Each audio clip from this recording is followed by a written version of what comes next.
और ध्रुवी जी के बाद मैं सादर आमंत्रित करता हूँ हमारे बीच गोंडवाना सामाजिक उत्थान समिति से संतोष सयाम जी हैं।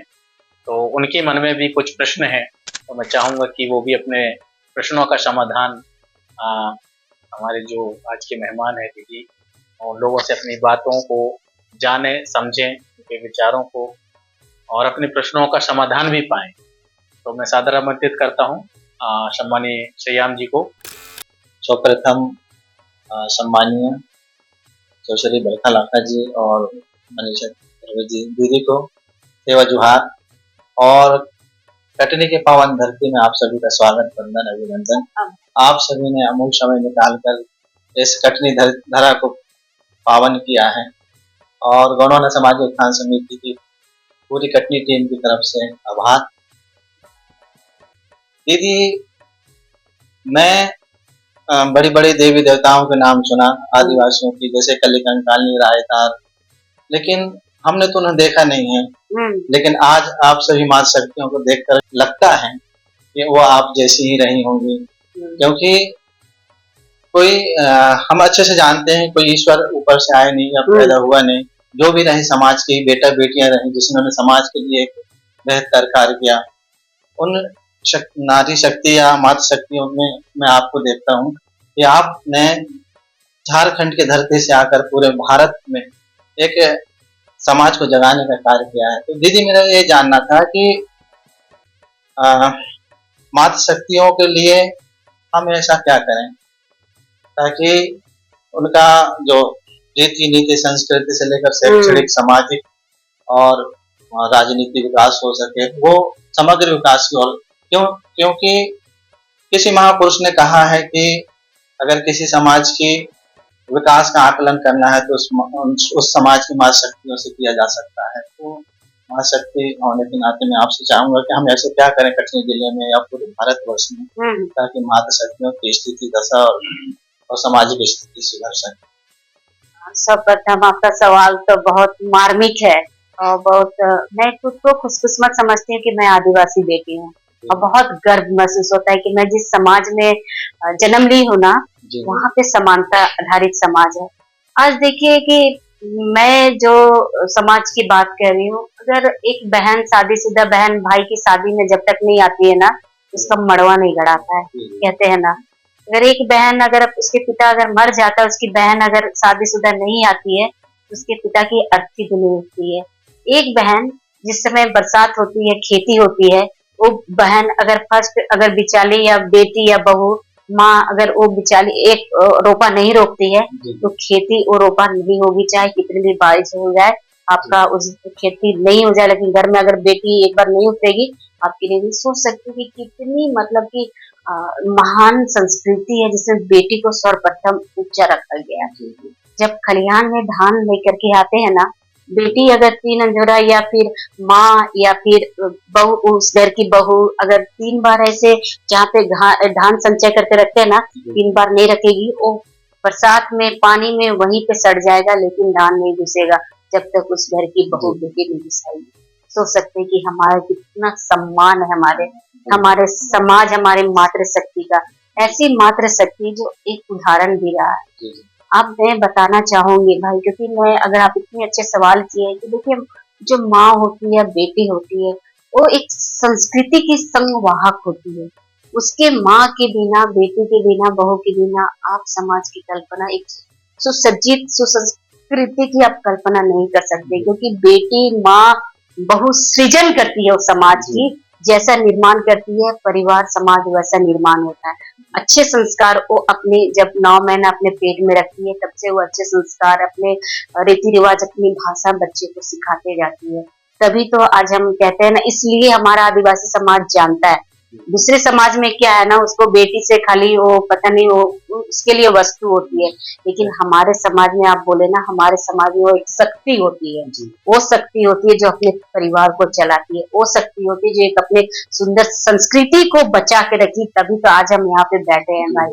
देखिए, पीला गमछा पहने, इसके पीछे भी कितनी बड़ी संस्कृति है, एक मातृ शक्ति जो अपने बच्चे को सिखाती है बचपन से कि कैसे हमको अपने संस्कृति को बचाना, भाषा को बचाना। तभी तो हम मातृभाषा बोलते हैं ना। आपका गोंडी क्या है? आपकी मातृभाषा है। कितना अच्छा सवाल किए कि आज हम बृहद पैमाने में गोंडी बोलते हैं, भीली बोलते हैं, उरांव बोलते हैं, लेकिन फिर भी हमको 8वीं अनुसूची में सम्मिलित नहीं किया गया है। सोच सकते हैं कि हमारे साथ कितना अन्याय हुआ है। लेकिन मात्र देखिए आप जैनी भाषा को आप कर दिए, आप संस्कृत को आप 8वीं अनुसूची में सम्मिलित किए हैं, लेकिन हमारी भाषा को सम्मिलित नहीं किया। तो हमारे लिए काफी दुख की बात है। तो उसी तरह की आप जो हमारी जो संस्कृति है, जो हमारी मातृभाषा ने जो हमें सिखाया है, चाहे पीठ में बांध करके या जंगल में लकड़ी काटते हुए, हर चीज में एक संस्कृति है। हर चीज बच्चे हम लोग समझते हैं। तभी तो हम जानते हैं ना कि आज हम बताते हैं कि अगर पानी आने वाला है तो बहुत ज्यादा वो तितली उड़ता है, तो अरे पानी ये प्रकृति के एक एक संकेत को हम लोग जानते हैं, क्योंकि माँ हमको सिखाती है। माँ जब हम पेट में भी रहते हैं तो भी हम बच्चे पेट के अंदर सीखते जाता है। एक एक चीज हम प्राकृतिक से सीखते जाते हैं। कौन सिखाए? हमारी मातृशक्ति। क्योंकि जो मातृशक्ति में जो शक्ति है, हमारे समाज पहचानता है, क्योंकि जानता है कि ये शक्ति सिर्फ और सिर्फ हमारे मातृशक्ति में। इसका इतिहास भी रहा है। देखिए हमारा तो नहीं पता, लेकिन जो भी इस गोंडवाने की जो शक्ति रही है, मातृशक्ति, जिसमें रोहतासगढ़ की किला को हमारे सिंगी दाई, कैली दाई, चंपा दाई ने बचाया था। तभी तो हम वहाँ पे झारखंड में 12 साल में एक बार उन मातृशक्ति के लिए हम लोग याद करके पुरुषों का वेश धारण करके हम लोग शिकार के लिए निकलते हैं। किसी का भी मुर्गा हो, ये शक्ति को प्रदर्शन करता है। आज हम टैटू बोलते हैं ना, ये टैटू के पीछे इतिहास क्या है पता है? इसके पीछे यही इतिहास है, क्योंकि जो रोहतासगढ़ के किले को जब बाहरी आक्रमणकारियों ने आक्रमण किया था, इस पर काफी विवाद है। कोई बोलते तुर्क ने आक्रमण किया था, तो कोई बोलते हैं मुगलों ने आक्रमण किया था, लेकिन सही क्या है तो थोड़ा सा क्लियर नहीं है, इसलिए मैं आक्रमणकारी बोल रही हूँ। उन लोगों ने जब आक्रमण किया था रोहतासगढ़ किला, अभी भी आपको कभी बिहार जाइएगा तो आपको रोहतासगढ़ में वो किला देखने के लिए मिलेगा। जब त्योहार का सरहुल के दिन था, तो वो लोग पुरुष वर्ग चले गए थे फूल लाने के लिए, तो ये लोग गांव में अकेली थी, तो तीनों बहन ने सिंगी दाई, कैली दाई, चंपा दाई ने मतलब अपने किला को बचाई। पुरुष का वेश धारण करके आक्रमणकारियों को खदेड़ करके निकाला। तब तो है, इसलिए हम लोग जब जाते हैं ना, हमारी शादी होती है ना, तीर लेकर के जाते हैं, इसलिए हमारी शक्ति की पहचान होती है। विदा होती है ना बेटी, तो तीर लेकर के जाती है, ये शक्ति की पहचान है। मात्र शक्ति भी है एक शक्ति, आदिवासी समाज की अभिमान है, गौरव है। ये तीर लेकर के जाती, इतना सम्मान हमारे समाज ने हमारी मात्र शक्ति को दिया है। अब विदा होती है, उसके बाद फिर जो भी, और वही तीर का जब विशु शिकार आता है ना होली के बाद, तो वही तीर को जब फर्स्ट शादी होता है ना, वही तीर को लेकर के फिर जो उस घर का जो पुरुष होता है ना, शिकार पे जाता है होली के बाद। विशु सेंद्रा बोलते हैं जिसको हम लोग, जिसमें हाँ, उसमें हमारी पढ़ा की अपनी संस्कृति है, स्थानीय स्वशासन व्यवस्था, हमारी पारंपरिक स्वशासन व्यवस्था, रूढ़िवादी स्वशासन व्यवस्था है, जिसमें एक विशु शिकार होते हैं। विशु शिकार में जाकर के जो गांव का जो समस्या है, या खेती बाड़ी कैसे करना है, उसका मूल्य कितना रखना है, वहाँ का धुमपुरिया में क्या रीति रिवाज होना चाहिए, इस साल क्या होगा, वहाँ जाकर के तय करता है। विशु शिकार में गांव का पढ़ा लोग जाता है। तो जो नया शादी होके जाता है ना, बेटी जो तीर लेकर के आती है ना, उस घर का पुरुष उस तीर को लेके जाता है। इतनी सुंदर मतलब कि हमारा मतलब मान्यता है। तो वो बेटी हुई। आप फिर बताइए, युद्ध के दौरान आपको मैं बताऊं, बाबा तिलका माझी के साथ उसकी बहन ये क्या बोलते हैं, फुलमणि मझाइन ने साथ दिया। मैं एक एक वीर, फिर आप वीर बुद्धू भगत के साथ उसकी 2 बहनें थी, रुनुआ और झुनुआ। उन लोगों ने गोरिल्ला युद्ध लड़ा, अपने भाइयों के साथ युद्ध लड़ा, लेकिन बाद में अंग्रेजों ने उनको कहाँ कैद कर दिया। इतिहास में आपको नहीं मिलेगा। तो लेकिन क्योंकि मुख्य धारा के इतिहास में मातृ शक्ति के साथ बहुत झलकी है। आपको कहीं भी आदिवासी वीरांगनाओं की कहानी, बस एक हम जान गए हैं झलकारी बाई, एक जान गए हैं लक्ष्मी बाई। उंगली में सिर्फ हम क्यों वीरांगनाओं का लिखते हैं, पुरुषों की तो बहुत सारी इतिहास है, लेकिन महिलाओं की इतिहास सिर्फ हम उंगली में गिनने लायक क्यों हम बताते हैं, जबकि उंगली में आप नहीं गिन सकते, इतनी सारी हमारी वीरांगनाओं के इतिहास है। अब आ जाइए आप, ये क्या बोलते हैं, ये संथाल परगना का जो सिद्धू कान्हू की है, उसकी बहन फूलो जानो 21 अंग्रेजों की हत्या की थी। है समाज में कहीं एक चौराहे में भी इन बहनों के नाम से कोई प्रतिमा मिलती है क्या, या इन लोगों की वीरांगनाओं का कोई जयंती मनती है क्या? सोचिए हमारे समाज में कितनी दुर्भाग्य की बात है। अब फिर आ जाइए आप जो क्या बोलते हैं जतरा टाना भगत के साथ कितनी सारी महिलाएं निकल करके अहिंसक रूप से गांधी जी के साथ मिल करके उन लोगों ने आंदोलन किया। झारखंड आंदोलन की मांग को लेकर के 1949 में हमारे जयपाल सिंह मुंडा के साथ उस समय पुरलिया कोलकाता का हिस्सा नहीं था, पुरलिया झारखंड का हिस्सा था। पैदल गई थी बिरसा मुंडा का फोटो बना कर कि हमारे झारखंड अलग होना चाहिए। उसमें करीब कहा जाता है कि 20,000 महिलाएं पैदल गई थी झारखंड आंदोलन को मांगते। हमारी मातृशक्ति हर समय साथ दी है। और ये तेलंगा खड़िया की पत्नी, तेलंगा खड़िया चली गई थी, उसकी पत्नी का नाम था रुक्मणी खड़िया। उसने अपने पति का दायित्व को पूरा संभाला। आप बिरसा मुंडा के साथ आ गई है, उसके मक्खी मुंडा, उस सबको सिलगी थलगी, उसके साथ कितना कोई लड़ा। हम तो गया मुंडा को जान रहे, हम बिरसा मुंडा को जान रहे, मक्खी मुंडा को कोई जान रहा है? सिलगी को जान रहा है क्या? थलगी को जान रहा है क्या? आप जंगल में जब मेरे वीर जाते थे, फिर कौन धार करके देता था, खाना कौन बनाता था? कहीं ना हमारी मातृशक्ति को इतिहास ने बहुत चल किया। लेकिन हमारे जो पुरखे थे उन लोगों ने तो बहुत सम्मान दिया उसको आगे खड़ा करके, चाहे हर चीज में, हर रीति रिवाज हो, मरण प्रसंग में भी बेटी आगे, हर चीज जन्म से लेके मृत्यु तक। हमारे झारखंड में तो मातृशक्ति बहुत है। तो इतनी सुंदर शक्ति है, इसको बचाने के लिए आप बोले कि क्या करना चाहिए। देखिए हमारी संस्कृति ना बाहरी संस्कृति से काफी प्रभावित हो गई है। 1960 के बाद जो विकास का दौर चला ना, पंचशील योजना आया 52 के बाद, जो पंडित जवाहरलाल नेहरू ने बड़े बड़े प्रोजेक्ट लगाए, जैसे कि आपका उड़ीसा में देखिए राउरकेला फैक्ट्रीज लगी, आपका क्या बोलते हैं बंगाल में आपका दुर्गापुर हुआ, फिर आपका छत्तीसगढ़ में भिलाई हुआ, उड़ीसा में आपका क्या बोलते हैं राउरकेला फैक्ट्री हुआ, झारखंड में जैसी लगा।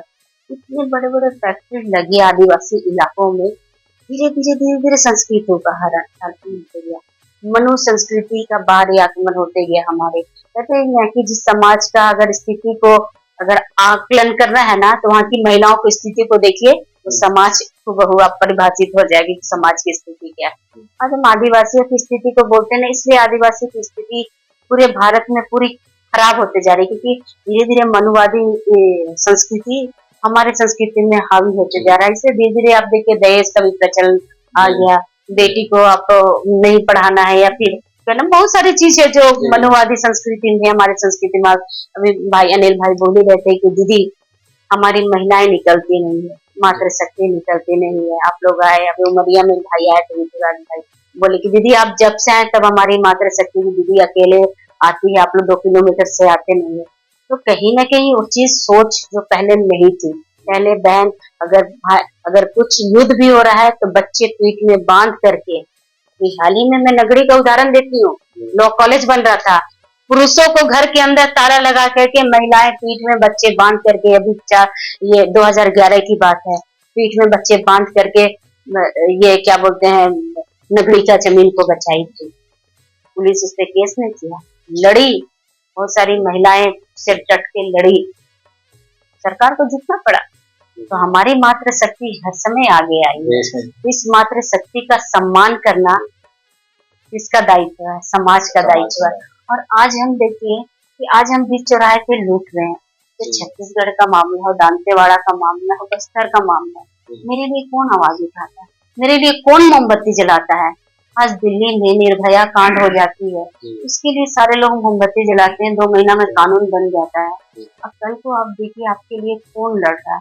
छत्तीसगढ़ में कितनी बहनें गायब हो गई, 5 टुकड़ा हमारे दुमका में एक बहन को कर दिया गया है, ठीक है ना, यहाँ 5 बहनों की हत्या हुई। ये क्या बोलते हैं मध्य प्रदेश एक ऐसा राज्य है जिसमें हर दिन, आपको पता है हर दिन एक दिन में कितनी महिलाएं गायब होती है? सुनिएगा तो आपके पांव से जमीन निकल जाएगा। बताइए, हर दिन 24 महिलाएं गायब हो रही है, ठीक आंकड़ा है। आप बताइए, और लाखों 2021 से लेकर के 23 तक 1 लाख से ज्यादा महिलाएं, हमारी आदिवासी महिलाएं 18 साल के से ऊपर वाली महिलाएं गायब हो गई। कौन ले गया? जमीन निकल गया या आसमान खा गया? कौन बता रहा है? सरकार यहाँ आपके मुस्कान योजना चल रही है कि जो गायब हो गया है बेटियों को उसको बचाया जाए। हुआ क्या, धरातल पे उतरा? सिर्फ हमको लॉलीपॉप खिला करके हमारी बेटियों का, मातृशक्तियों का दोहन हो रहा है। इसमें हमको बस एक ही पहल करना है कि हमको इससे बेहतर तरीके में एक साथ मिल करके एक आवाज, क्योंकि हर समाज के लोग अपनी बहू बेटियों का इज्जत करते हैं, चाहे बुर्का पहना करके या फिर घूंघट ढका करके। हमें भी हक है, हमें भी हक है मान सम्मान के साथ अपने समाज में जीने का, रक्षा करने का दायित्व तो बनता है। बहुत सुंदर विचार और बहुत ही शानदार। हम समस्त महाशक्तियों को सीखना भी चाहिए जिस तरह से आपने उनका एक महाशक्तियों, आदिवासी महाशक्तियों के यहाँ समाज में है, हर जगह उनका एक विशेष स्थान है, हर जगह समानता का है। तो समस्त महाशक्तियों को अनुग्रह करना चाहिए, बस यही विचार है।